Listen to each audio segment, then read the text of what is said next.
Mel 2204, your project blogger host. Subscribe. The swimsuit performance sa Alexi Brooks of Iloilo City.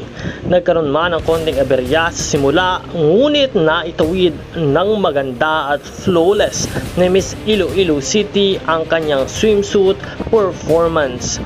Super hot, sizzling and powerful ang kanyang swimsuit performance, lalo't higit ang kanyang mga turn na ginawa sa kanyang pasarela.